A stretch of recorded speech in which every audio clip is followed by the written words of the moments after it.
Okay, good evening friends. आज के 9:30 के 10 के क्लास में BITV के तरफ से आप सबका स्वागत है। आज का अपना टॉपिक है एक्सेल फाइल। देखेंगे हम regarding HLV, human life value किस तरह से काउंट कर सकते हैं, रिटायरमेंट का कैलकुलेशन किस तरह से कर सकते हैं, एजुकेशन का कैलकुलेशन किस तरह से करते हैं, वो आज हम एक्सेल फाइल में देखेंगे, जिसके कारण हम उनको अवेयर कर सकते हैं कि क्या रिक्वायर्ड है, कितना होना जरूरी है। जैसा कि जब भी हम किसी के पास गए तो सब लोग बोलते हैं मेरे पास टर्म इंश्योरेंस है, या मैं टर्म इंश्योरेंस और म्यूचुअल फंड करना चाहता हूं, या जो भी रहेगा। तो हर एक को ये पूछना जरूरी रहता है कि अगर आपने टर्म इंश्योरेंस लिया या आपके पास इंश्योरेंस है, क्या काफी है? कभी आपने टेस्ट करके देखा है, कभी आपने चेक करके देखा है कि मुझे इंश्योरेंस कितना होना चाहिए या मेरे पास कितना लिक्विडिटी होना चाहिए? बिकॉज आज मैं हूं तो what ever the expenses is required मैं खुद करूंगा, क्योंकि मेरा इनकम चालू है और मैं उतना कर सकता हूं, करते रहूंगा। पर if I am not there, क्या मेरा फैमिली का लाइफस्टाइल सेम चालू रखने के लिए, चालू रहने के लिए मेरे पास कुछ लिक्विडिटी है? अगर लिक्विडिटी उतना है तो it is okay, but liquidity में not fix asset, only liquid asset. Because fix asset में जो घर रह रहा हूं वो काउंट नहीं कर सकते हैं, या एडिशनल भी घर रहेगा तो भी वो काउंट नहीं कर सकते हैं। तो फिक्स एसेट में लिक्विड एसेट की इमीडिएट लिक्विडेट हो जाए और मुझे उसका कॉस्टिंग है, तो क्या मेरे पास उतना लिक्विडिटी है जो मेरा फैमिली आज का जो स्टैंडर्ड ऑफ लिविंग है वही कंटिन्यू रखेगा? तो उसके लिए हमको रियलाइज तो करके देना जरूरी है। तो जो भी अमाउंट आएगा तो हम बता सकते हैं सर आपने किया तो है पर वो काफी नहीं है, समझ के तो लेते हैं। जैसा मैं हर टाइम एग्जांपल देता हूं कि कभी अपना अगर आपके घर में कार है तो हम कार का इंश्योरेंस करते हैं तो वैल्यूएशन करके इंश्योरेंस करते हैं, because as per law it is required, that is one thing. But हम वैल्यूएशन से करते हैं, क्यों? क्योंकि अगर कुछ हो गया वो कार को तो वैल्यू के हिसाब से मुझे रीइंबर्समेंट मिलेगा, कुछ डैमेज हो गया तो यार अगर कार का अगर वैल्यूएशन करके हम इंश्योरेंस करते हैं तो कार चलाने वाले का वैल्यूएशन करना जरूरी नहीं है क्या? सेम वे में बिजनेस वालों को पूछता हूं कि अगर मैं बिजनेस मेरा रन कर रहा हूं, मेरा फैक्ट्री है, मेरा रॉ मटेरियल है, मैं सब चीज का इंश्योरेंस करता हूं एज पर द वैल्यूएशन। तो अगर ये मेरा बिजनेस का मैं वैल्यूएशन इतना वैल्यूएशन करके इंश्योरेंस करता हूं, क्या कभी आपने चेक करके देखा है कि आपका वैल्यूएशन क्या है for your family and for your business? तो because you are the most important person for your family. तो ये सब बताने के लिए कुछ हम कैलकुलेशन करके दिखाए तो ज्यादा समझ में आएगा, because figures always tells the actual story. तो वो फिगर्स उनके सामने रखेंगे, देन ही विल डिसाइड कितना अमाउंट करना है, कितना क्या। क्योंकि लोगों को रियलाइजेशन ही नहीं है कि मेरा इंश्योरेंस कितना होना चाहिए, या मुझे रिटायरमेंट के टाइम कॉर्पस कितना लगने वाला है, या मेरे एजुकेशन के लिए कितना कॉर्पस लगने वाला है। तो अगर हम ये अगर हम उनके सामने रखेंगे तो ज्यादा अवेयरनेस क्रिएट करने के लिए सामने मुझे इतना करना जरूरी है, एटलीस्ट वो तो समझ में आएगा। बाद में ही will take a decision whether to go for the full amount, half amount, या वॉट एवर इट इज। तो ये हमको समझाने के लिए अगर हमारे पास कुछ ये रहेगा, फाइल्स रहेंगे, एक्सेल फाइल रहेंगे, तो हम इजीली बना सकते हैं।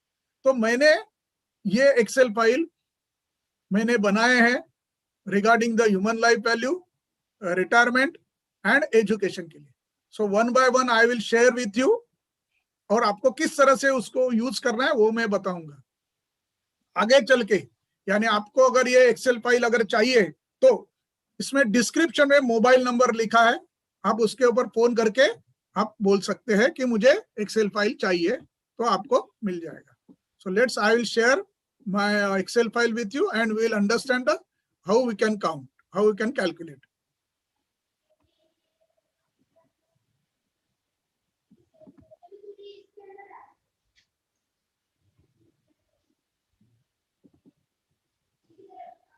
सो पहला मैंने एक्सेल फाइल बनाया है। It is a simple way of the human life value, एकदम सिंपल वे, क्योंकि वो एटलीस्ट एक मिनिमम लेवल पे उनको रियलाइज करके दे दे कि आपका इंश्योरेंस कितना होना चाहिए। तो मैंने एक लिखा हुआ है, इसके ऊपर आपने देखा है कि personal balance sheet with the basic HLV। तो इसमें मैंने आपको इधर फीड करना है, जो भी रेड फिगर्स है उसको फीड करते जाना है, कुछ चेंज करना है तो चेंज कर सकते हैं। तो ये रेड फिगर को मैंने पहले ही डाल के रखा है, बिकॉज टाइम नहीं हो जाएगा, वेस्ट नहीं हो जाएगा। तो ये सब मैंने ये करके रखा है। इनका जो बेसिक एक्सपेंसेस है वो इसमें हर एक चीज का एक्सपेंसेस हम इधर लिखना है। पॉकेट मनी, एजुकेशन के लिए कितना, मेडिकल के लिए कितना, ट्रैवलिंग के लिए कितना, व्हीकल रिपेयर एवरेज मंथली अगर व्हीकल है तो पेट्रोल का कितना खर्चा होता था, लॉन्ड्री का कितना, एवरी आइटम जो हर महीना अपने को जरूरी रहता है वो सब आइटम को मैंने ऐड किया हुआ है। तो ये आदमी का इतना खर्चा है 52,000 का, ये कैलकुलेट ऑटोमेटिकली ऐड होके आता है। बाद में नेक्स्ट कॉलम में इसमें लिखा हुआ है कि इनफ्लो कितना है, यानी ये एक्सपेंसेस, ये इनफ्लो कितना है, तो सेल्फ कितना है, स्पाउस का इनकम कितना है तो वो इसमें लिखना है अपने को। रेंट इनकम आ रहा है तो लिखना है, MIS अगर पोस्ट ऑफिस से इनकम आ रहा है, डिविडेंड इनकम, जो भी इनकम रहेगा वो इधर लिखना है जो एडिशनल रहेगा। समझो इधर मैंने 50,000 रुपया 25,000 रुपया वाइफ का भी थोड़ा बहुत इनकम आ रहा है तो दो मैंने ऐड कर दिया। सो टोटल इनकम इधर आ गया, टोटल इनकम इज 1,45,000। तो ये टोटल इनकम हो गया। बाद में नेक्स्ट कॉलम है, it is regarding the PPF में आज का वैल्यू कितना है, बिकॉज ये लिक्विडिटी कितना है आपको ये समझने के लिए। तो PPF में आज का वैल्यू जमा कितना है, बिकॉज ये आदमी का मैंने एज 35 पकड़ा है, वो हिसाब से EPF में सर्विस क्लास है तो EPF में कितना है, बैंक FD कितना है, म्यूचुअल फंड इक्विटी में कितना है, म्यूचुअल SIP इक्विटी में कितना है, ये सब का अपने को total value as on today end of the March, last March कितना मेरा वैल्यू है वो इसमें लिखना है। तो ये आदमी के पास टोटल लिक्विडिटी 6,25,000 का है। उसका इंश्योरेंस पॉलिसी है 1 लाख का इंश्योरेंस पॉलिसी ओनली। तो ये अमाउंट है, ये अपन 10 लाख कर देते, 10 लाख का इंश्योरेंस अमाउंट है। तो टोटल उसका लिक्विडिटी इमीडिएट लिक्विडेट होने वाला 16,25,000 का उसका लिक्विडिटी है। उसका खर्चा कितना है 52,000, 1,45,000 का सैलरी है, 62,25,000 का लिक्विड एसेट है और फिक्स एसेट 50 लाख का घर है। इसमें और एक इधर ये है बैलेंस शीट में लिखा हुआ है कि मेरा लोन कितना है। तो मेरा प्रॉपर्टी लोन 40 लाख का है, कार लोन 4 लाख का है। तो टोटल मेरा लिक्विडिटी लायबिलिटी 44 लाख का है। तो ऑटोमेटिकली इधर ये आ जाता है कि आपके पास पैसा कितना बच रहा है, आपके पास पैसा कितना बच रहा है। टोटल एक्सपेंस है 52,000, 35,000 का EMI, लाइफ इंश्योरेंस का प्रीमियम है 3,000 रुपया, PPF में 5,000 रुपया डालते हैं, EPF में 10,000 रुपया, SIP 5,000 का, टोटल 1,10,000 का मेरा खर्चा है। और मेरा ये है 1,45,000, तो 35,000 मेरे पास बचता है। ये ऑटोमेटिकली सरप्लस ये बैलेंस शीट में आ जाता है। जस्ट आप सब भर देंगे तो सरप्लस आ जाता है। तो इससे एक ये रियलाइज होता है कि मेरे पास कितना पैसा बचता है। तो रियलिटी में बचना चाहिए पर नहीं बचता है, कम बचता है। मेरा भी खुद में ये करूंगा तो क्योंकि थोड़ा सा लीकेज रहता ही है, तो ये लीकेज अपने को पता चल जाता है इसमें से कितने। अभी इसमें से मैंने इसको कनेक्टिविटी दिया है कि एक basic level, minimum to minimum ये ह्यूमन लाइफ वैल्यू है, एकदम basic level. Assuming interest rate 6% पकड़ा तो रिक्वायर्ड प्रेजेंट कॉर्पस, ये मैंने लाजरस सर से सीखा था, it is a basic human life value calculation. तो required present corpus is equal to current annual expenses into 100 divided by interest. तो current annual expenses कितना है 52,000 है, तो 52,000 इंटू 12 इंटू 100 डिवाइडेड बाय 6, तो उसका 1,04,00,000 का रिक्वायर्ड प्रेजेंट कॉर्पस है। यानी आज कुछ उसको हो गया तो घर वालों को 1 करोड़ अगर रहेगा तो 6% से उनका आज का जो एक्सपेंसेस है without inflation, this is without inflation, very much minimum amount, तो 1,04,00,000 का जरूरत है। अच्छा, उसके पास लिक्विडिटी कितना है, तो लिक्विडिटी हमने देखा था, लिक्विडिटी उसके पास था 16 लाख का। क्योंकि अगर हमने ये फिर मैं आपको ऊपर करके दिखाता हूं तो 16 लाख का 6 लाख का लिक्विडिटी, 10 लाख का पॉलिसी, तो 16 लाख का लिक्विडिटी था। तो 16 लाख का लिक्विडिटी और लोन उसका 40 लाख, यानी 16 लाख का लिक्विडिटी, रिस्क कवर 10 लाख का, टोटल ये पकड़ेंगे माइनस लोन पकड़ेंगे तो लोन उसका 40 लाख का था, तो उसके पास सरप्लस यानी already he is in the ground में गया हुआ है ऑलरेडी, यानी उसके पास अगर हम देखेंगे तो 1 करोड़ का लिक्विड कॉर्पस चाहिए था और उसका लोन भी है, उसका इंश्योरेंस अमाउंट बहुत कम है, इसके लिए existing corpus he having a minus में है 27,75,000। ये किस तरह से आया? तो ऑटोमेटिकली वो कैलकुलेशन करके आया कि 16,25,000 का उसका लिक्विडिटी है, माइनस 40 लाख का लोन, तो टोटल 27,75,000 का वो माइनस में है, यानी ऑलरेडी उसके पास ये, यानी कल कुछ उसको हो गया तो पैसा तो जाने दो घर में आने के लिए, उससे ऊपर घर वालों को 27 लाख रुपया देना पड़ेगा। And now gap present corpus is equal to 1 crore 4 lakh, ये तो चाहिए day to day expenses run करने के लिए, प्लस उसका लोन लायबिलिटी कवर करने के लिए 27 लाख, तो 1 करोड़ माइनस 27 लाख, तो ऑटोमेटिकली आ गया gap present corpus 1 crore 31 lakh. ये उसका मिनिमम रिक्वायरमेंट है, वो उसको करना जरूरी है। तो ये हम बेसिक लेवल पे बता सकते हैं कि अगर वो बोलता है 50 लाख का इंश्योरेंस, सर आपका ये मिनिमम लेवल पे है, तो वो उनको एक्सप्लेन करने के लिए ये एक्सेल शीट एकदम इजी वे आप बता सकते हैं। This is the one of first excel sheet, basic calculation करके उसको नाम मैंने दिया हुआ है personal balance sheet with basic HLV। तो दिस इज द फर्स्ट ये एक्सेल फाइल।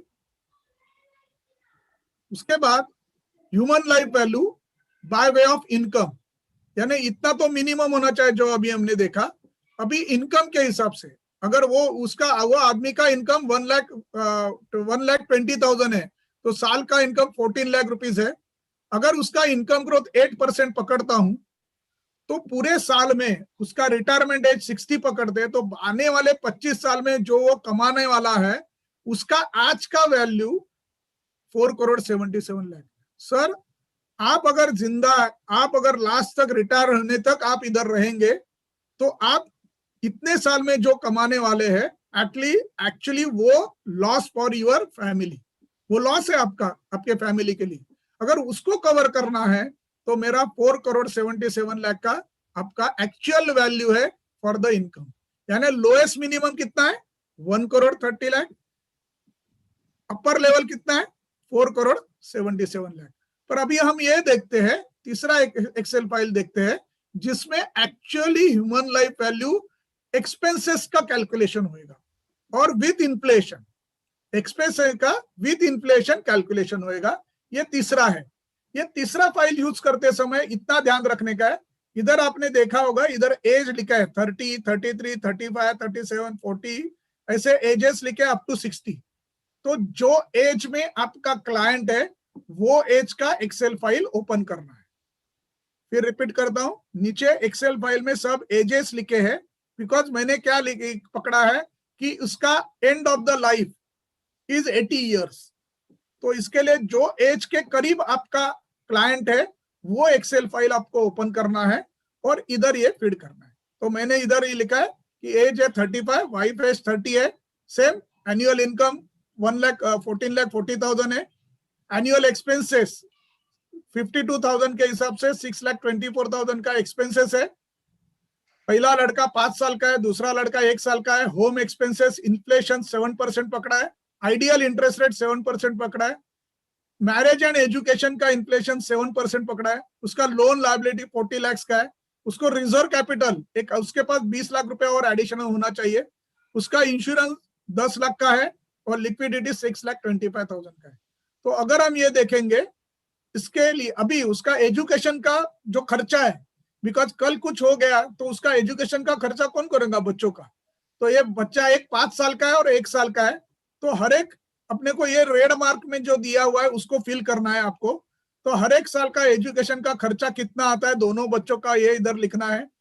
ये बच्चा 16 ईयर का हो जाता है तो 12th स्टैंडर्ड में जाता है, तो आगे के इंजीनियरिंग के लिए वगैरह खर्चा बढ़ते जाएगा, तो वो एक है। पोस्ट ग्रेजुएशन के लिए 15 लाख और बाद में शादी के लिए 15 लाख रुपए। ये अपने को उनको पूछना है कि कितना आप क्या समझते हैं कितना खर्चा आएगा, जो वो आता है जो वो बोलते हैं वो हिसाब से करने का। सेम वे बच्चे दूसरे बच्चे का भी उतना ही आएगा। तो ये सब का वैल्यूएशन करते हुए, ये सब का वैल्यूएशन, उसका आगे का वैल्यू कितना है, यानी आज का वैल्यू लगता है कि खर्चा इतना है, तो ये बच्चा जब भी एक्चुअली आज 5 साल का है, तो ये बच्चा उसका 5 साल का एज है, तो जब भी 1 लाख रहेगा, 2 साल के बाद यही वैल्यू कितना हो जाएगा, 1,07,000। जैसा आपने इधर देखा कि वो बच्चा 5 साल का है, जब भी वो 20 साल का हो जाएगा तो उसको 15 लाख रुपया पोस्ट ग्रेजुएशन के लिए लगने वाला है। पर एक्चुअली वो जब भी 20 साल का हो जाएगा, बिकॉज ये आज का वैल्यू है, आज अगर मेरा बच्चा पोस्ट ग्रेजुएशन कर रहा है तो 15 लाख का खर्चा है, तो एक्चुअली ये बच्चा 15 साल के बाद जब भी पोस्ट ग्रेजुएशन के लिए जाएगा तो वैल्यूएशन से अगर मैं इन्फ्लेशन पकड़ता हूं तो 41 लाख का इन्फ्लेशन हो जाएगा, यानी 41 लाख जरूरत पड़ेगा। तो इस तरह से ये ऑटोमेटिक कैलकुलेशन हो जाता है।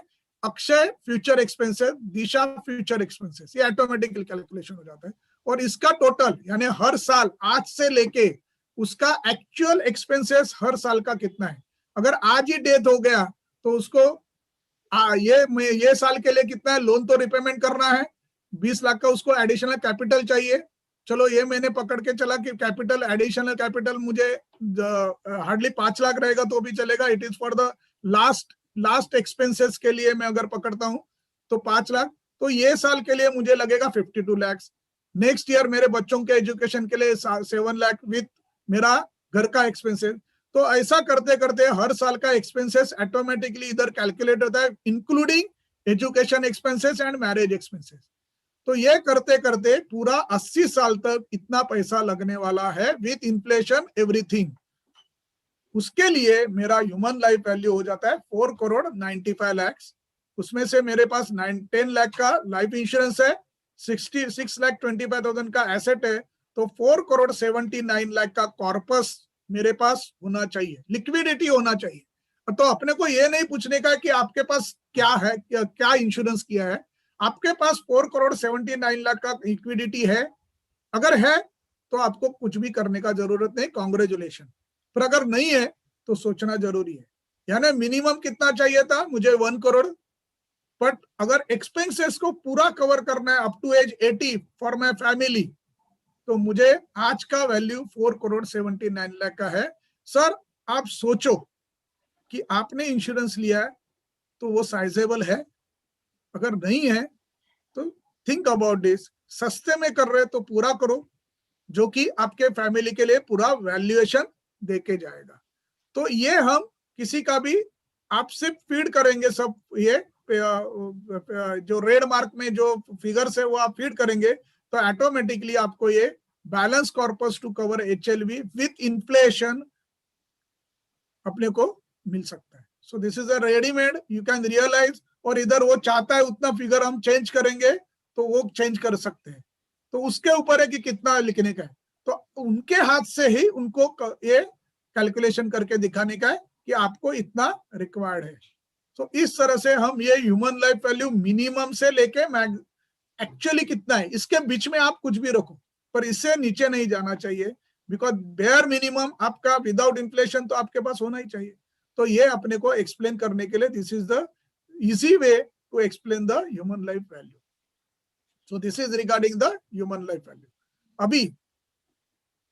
अभी नेक्स्ट का जो स्लाइड फाइल बताने वाला हूं, दैट इज द एजुकेशन और मैरिज के लिए। किसी आदमी का, हर एक जन बोलते हैं कि मेरा एजुकेशन के लिए किया या रिटायरमेंट के लिए किया, तो ऐसा हो जाता है कि रिटायरमेंट के लिए करते हैं और पैसा यूज होता है एजुकेशन के लिए, या एजुकेशन के लिए करते हैं और कितना। तो ये इधर हम रियलाइज करके दे सकते हैं कि एजुकेशन के लिए कितना खर्चा आने वाला है और उसका क्या। तो मैं जस्ट एक एक्सप्लेन करता हूं। समझो एज 5 है, इन्फ्लेशन एजुकेशन का 7% पकड़ा, एजुकेशन प्रोटेक्शन प्लान, जनरली मैं इधर जीवन लक्ष्य प्रपोज करता हूं, बिकॉज जीवन लक्ष्य जैसा मेरे पहले वाले क्लास में हमने देखा हुआ है, जीवन लक्ष्य is a protection of your education 100%। Loan interest rate, अगर जो भी मेरा रिक्वायरमेंट है एजुकेशन का, मैरिज का, जो भी रिक्वायरमेंट है, अगर मैं नहीं प्रोविजन करूंगा तो क्या करना पड़ेगा, मुझे लोन लेना पड़ेगा, बिकॉज अगर प्रोविजन नहीं है तो वो टाइम पे लोन लेना पड़ेगा। तो अगर लोन का इंटरेस्ट रेट मैं पकड़ रहा हूं 10%, अगर ये 9% भी पकड़ते हैं, चलो लोन टर्म 10 साल का है, अभी फादर का एज 35 साल का है। बहुत से आज का ट्रेंड है कि थोड़ा म्यूचुअल फंड में डालूंगा, थोड़ा इंश्योरेंस में डालूंगा। तो ये अगर मैं कोई बोलता है कि मैं म्यूचुअल फंड में डालना चाहता हूं, तो चलो ठीक है, म्यूचुअल फंड का इंटरेस्ट रेट कितना पकड़ता है, रिटर्न्स, तो 12% अगर वो बोलता है, तो इधर ये मैंने लिखा है कि 9 स्टैंडर्ड से पर्टिकुलरली पैसे का जरूरत पड़ता है, पर ज्यादा पैसा 12 स्टैंडर्ड के बाद ज्यादा पैसे का जरूरत रहता है, जो ह्यूज अमाउंट रहता है, जो अपने वो साल के इनकम से ज्यादा रहता है, वो साल के इनकम से थोड़ा ज्यादा रहता है। तो जनरली 18 ईयर से पैसा ज्यादा लगना लगता है। जैसा इंजीनियर एडमिशन के लिए मुझे अगर समझो वो टाइम पे 8 लाख रुपया लगने वाला है, तो चलो 8 लाख रुपया लिख दिया।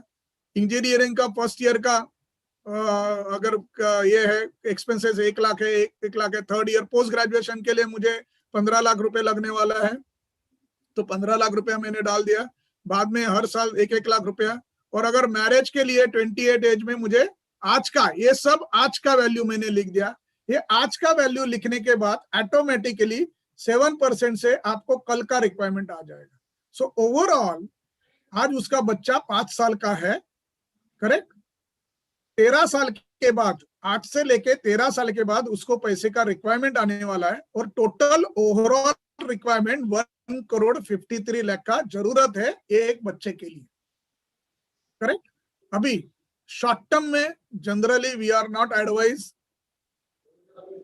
पॉलिसीज है पर 9-10 साल के लिए अपने पास पॉलिसीज नहीं है। तो शॉर्ट टर्म में मैंने अगर पकड़ा 100% फ्रॉम एसआईपी म्यूचुअल फंड, और बाद में 60% फ्रॉम एसआईपी, 40% फ्रॉम या इधर मैं अगर करता हूं कि 50% फ्रॉम एसआईपी और 50% फ्रॉम एलआईसी, अगर ये मैं इधर देता हूं, जैसा मैं चाहूँ वैसा चेंज कर सकता हूं इसको। तो ये अगर मैं देता हूं तो मुझे प्रोटेक्शन प्लान में इतना हर महीना डालना पड़ेगा, और म्यूचुअल फंड में मेरे को इतना डालना पड़ेगा। अगर इधर ये एक समझाना है कि सर ये 1,19,000, 19,27,000, 2,57,000, 47 लाख, 71 लाख, ये अगर मैं प्रोविजन नहीं करूंगा तो हर एक चीज के लिए मुझे लोन लेना पड़ेगा, हर एक चीज के लिए मुझे लोन लेना पड़ेगा। अगर मैं लोन लेता हूं तो मेरा ईएमआई आ जाएगा हर महीने का 24,000 का ईएमआई आ जाएगा, बिकॉज 10 साल का ईएमआई। तो ये हर चीज के लिए मैं लोन लूंगा, तो मेरा टोटल ईएमआई 1,92,000 का साल का आएगा, महीने का आएगा, फॉर एवरीथिंग। ये सब कवर करने के लिए 1,92,000 का ईएमआई आएगा। और ये 1,90,000 का EMI means overall I will pay 2,30 lakh. ये पूरा करने के लिए 1,53 लाख कवर करने के लिए मुझे 2,30 लाख रुपया मुझे लोन लिया है। तो लोन प्लस इंटरेस्ट का टोटल रिपेमेंट का 2,30 लाख।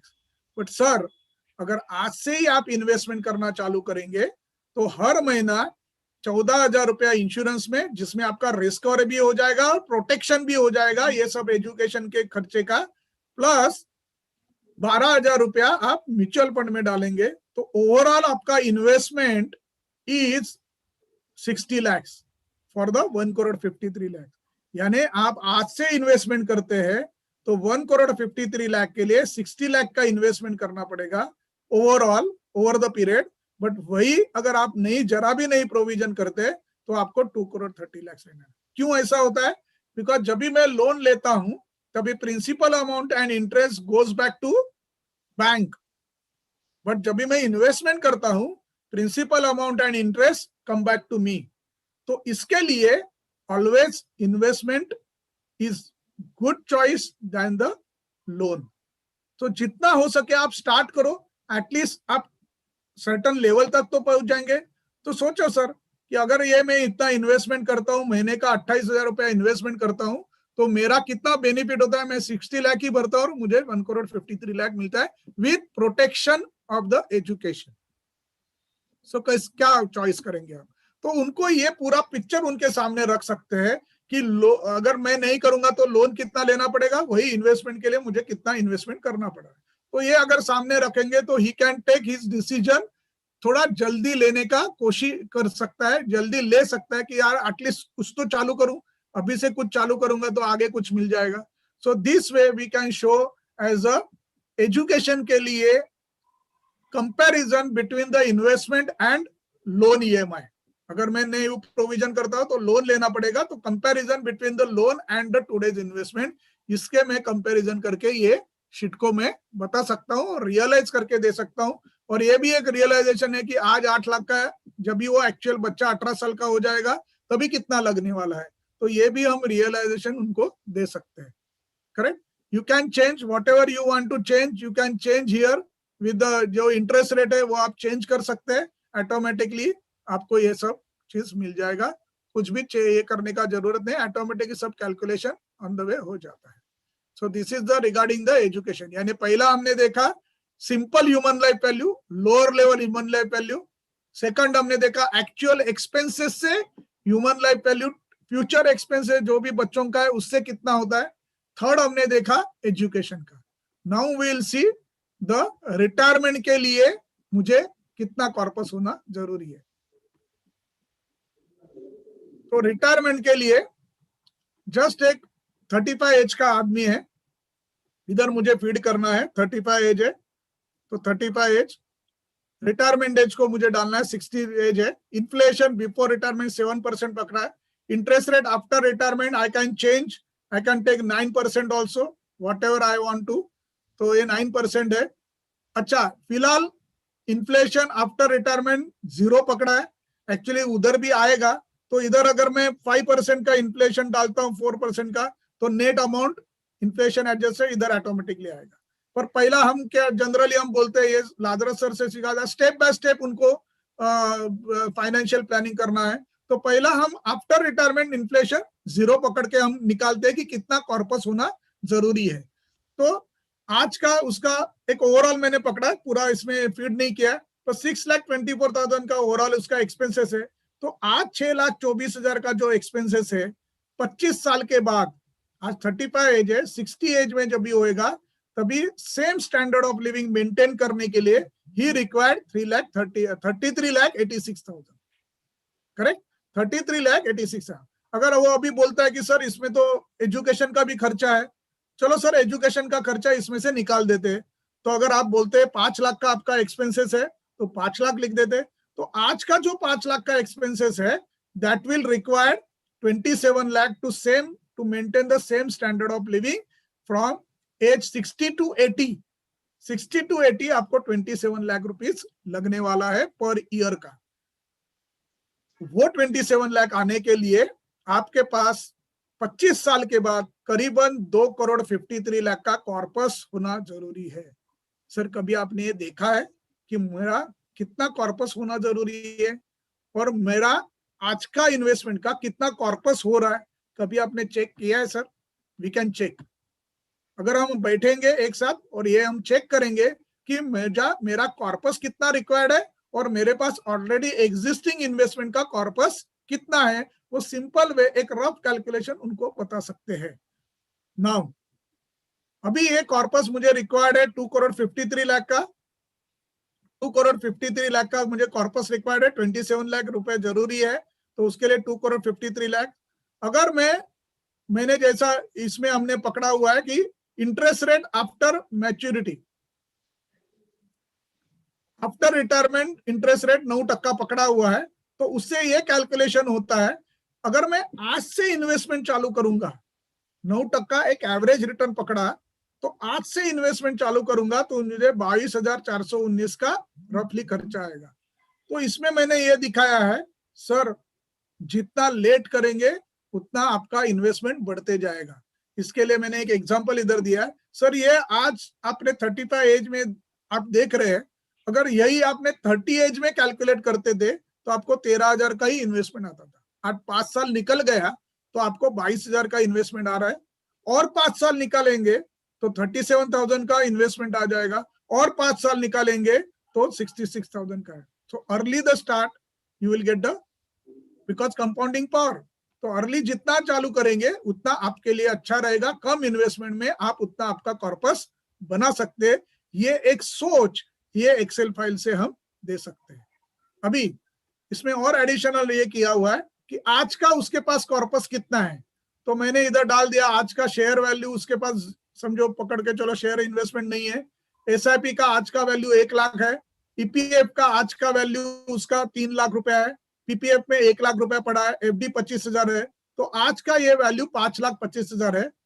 जो जब भी वो रिटायर्ड हो जाएगा, इधर ऑटोमेटिकली कैलकुलेशन हो जाएगा, रिटायरमेंट के टाइम उसका वैल्यू 45 लाख हो जाएगा। सर अभी इधर उनको पूछना है, सर ये आप 100% रखने वाले हैं रिटायरमेंट के लिए, क्या ये इसमें से मैं ये इन्वेस्टमेंट नहीं पकड़ू?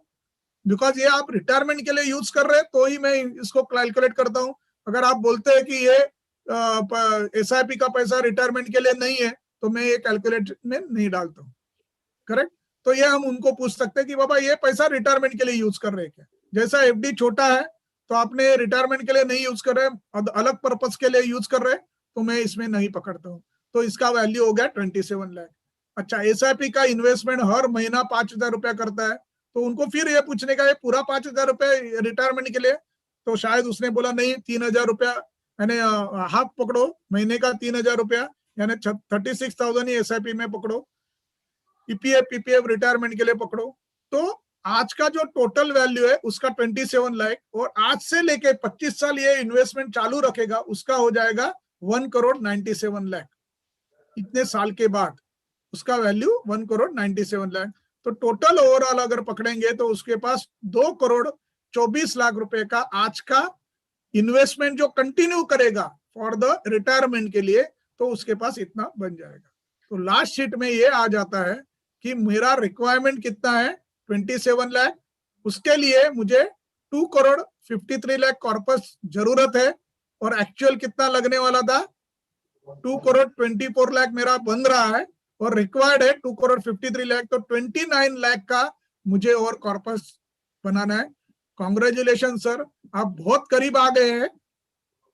आपको ये कवर करने के लिए, 25 लाख ही कवर करने के लिए, मैंने अगर पकड़ता हूं एसआईपी से 40%, एलआईसी से 50%, पीपीएफ से 10% का मुझे कॉर्पस जमा करना है, तो उसके लिए मुझे इतना इन्वेस्टमेंट करना पड़ेगा। सर आप बहुत करीब आ गए, इतना इन्वेस्टमेंट करेंगे तो क्या हो जाएगा, विदाउट इन्फ्लेशन आफ्टर रिटायरमेंट का आपका बंदोबस्त हो जाएगा।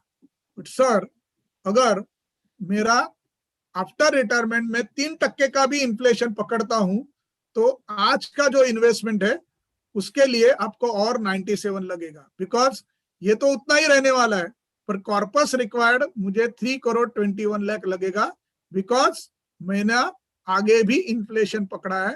तो इन्फ्लेशन पकड़ते हुए मेरा रिक्वायरमेंट 3,21 लाख, जो पहला 2 करोड़ के करीब था, तो आज वो 3 करोड़ लगेगा, और बैलेंस 97 लाख का मुझे कवर करना पड़ेगा। 97 लाख का मुझे कवर करने के लिए आज से मुझे पर मंथ 97,712 इन्वेस्टमेंट करना पड़ेगा। तो ये हम थोड़ा रियलाइज करके दे सकते हैं उनको कि क्या आपको कितना होना जरूरी है। तो इस तरह से हम उनको रियलाइज करके देंगे तो पता चल जाएगा कि मुझे इन्वेस्टमेंट कितना करना है, क्या करना है। तो ये सब सामने रखते हुए उनको डिसीजन लेने के लिए इजी आ जाएगा। और इसमें से सबसे बेस्ट सेकंड ये है, कॉर्पस के बाद ये जो चार्ट है, this is the most important. उनको रियलाइज करके देना कि आज से आप कितना इन्वेस्टमेंट करना पड़ता है, 5 साल पहले कितना इन्वेस्टमेंट करना पड़ता था। तो जैसा एज बढ़ता है तो वैसा मेरा इन्वेस्टमेंट बढ़ते जाता है। ये थोड़ा हम इधर, बिकॉज ये totally without investment, without existing investment ये पकड़ते रहा है, तो ये मुझे इन्वेस्टमेंट करना पड़ता था। तो आप ये रियलाइज करके उनको दे सकते हैं कि सर हम देखते तो है कि मेरा कॉर्पस कितना रिक्वायर्ड है और कितना होना चाहिए। तो इस तरह से अपने पास ये सब एक्सेल फाइल रहेंगे तो आसान हो जाता है टू अंडरस्टैंड एक्चुअल रिक्वायरमेंट कितना है करके। अभी हर एक जन कोई बोल सकता है कि इतना खर्चा बढ़ेगा क्या, तो उनको रियलाइज करने के लिए मैंने और एक शीट बनाया है कि ये 1988, यानी आज अभी मेरा एज 53 है, मैं जब भी कॉलेज जस्ट कंप्लीट हुआ था, वो टाइम पे टूथपेस्ट का खर्चा 4 रुपया था। मसाला डोसा कभी हम खाने के लिए होटल में जाते तो 3-4 रुपए का खर्चा था। ओके, पेट्रोल वो टाइम पे पेट्रोल हम भरते थे तो 8.5 रुपए लीटर पेट्रोल का भाव था। टैक्सी फेयर 2 रुपया था। मूवी टिकट 10 रुपए में आता था। वड़ा पाव, आज का बॉम्बे का स्पेशल वड़ा पाव तभी 0.55 पैसे में आता था। तो अगर हम देखेंगे 2020 का ये भाव मैंने लिखा हुआ है, तो ये सबका इन्फ्लेशन अगर ऑटोमेटिकली कैलकुलेशन होके आता है कि इतना है, तो सर 2020 में इतना है, ये इन्फ्लेशन से, और जैसा ओवरऑल अगर जैसा एडवांस सिटी हो जाता है तो धीरे धीरे करके महंगाई बढ़ती है, तो अगर ये कंसिडरेशन में पकड़ूंगा तो आगे 20 साल के बाद यही स्टैंडर्ड ऑफ लिविंग, आज जो स्टैंडर्ड ऑफ लिविंग वो टाइम पे भी मेंटेन रखना है, तो वही सब चीज के लिए इतना खर्चा आने वाला है sir. And for that I have to think about the future, कि फ्यूचर में मुझे कितना इन्वेस्टमेंट करना जरूरी है। So inflation in daily expenses कितना बढ़ सकता है, इसका रियल एग्जांपल, क्योंकि लोग समझते नहीं आ रहे इतना बढ़ेगा, तो सर हुआ है 1988 से लेके 20 साल में, यानी करीबन 32 ईयर्स में इतना खर्चा बढ़ गया इन्फ्लेशन के हिसाब से। तो इसे ये तो होएगा। अच्छा ये नहीं 326 नहीं, पर एटलीस्ट 200 रुपए तक तो जाने ही वाला है टूथपेस्ट का भाव, या पेट्रोल आज 90 रुपया दिख रहे हैं, आगे चल के 200 रुपया तो हो ही जाएगा। तो इसका फ्यूचर का प्रोविजन करना अपने पास ही है, अपने को ही करना है। तो ये सब हम ये एक्सेल फाइल से थोड़ा बहुत रियलाइज करके दे सकते हैं उनको कि कितना होना जरूरी है। अभी और एक लास्ट आपको ये बताता हूँ, अर्ली स्टेट ये रेगुलर एंड फ्लेक्सिबल इन्वेस्टमेंट। लोग बोलते हैं कि मैं इन्वेस्टमेंट म्यूचुअल फंड में करूंगा तो मेरा ज्यादा पैसा हो जाएगा, तो उधर एक रियलाइज करने के लिए मैं ये शीट बताता हूँ कि सर एवरी ईयर मैं अगर 5 लाख रुपया डालता हूँ कंसिस्टेंटली मैं अगर ये 5 लाख रुपया डालता हूँ फॉर द 25 ईयर्स, तो 6.5% से ये अमाउंट मेरा 3 करोड़ 13 लाख हो सकता है विद 6.5%। अगर 6% भी पकड़ता हूँ तो 2 करोड़ 90 लाख का हो जाता है। अभी जब भी मेरे पास फ्लेक्सिबिलिटी रहता है तभी बहुत बार मैं क्या करता हूँ, मेरा इन्वेस्टमेंट ऊपर नीचे करता हूँ। जब भी कंपलसरी सेविंग रहता है तो मैं उतना 5 लाख रुपया भरूंगा ही, पर जब भी मेरे पास फ्लेक्सिबिलिटी रहता है, कभी कभी मेरा खर्चा बढ़ जाता है तो मैं कम भी करूंगा, बहुत कम बार मैं ज्यादा पैसा भरूंगा।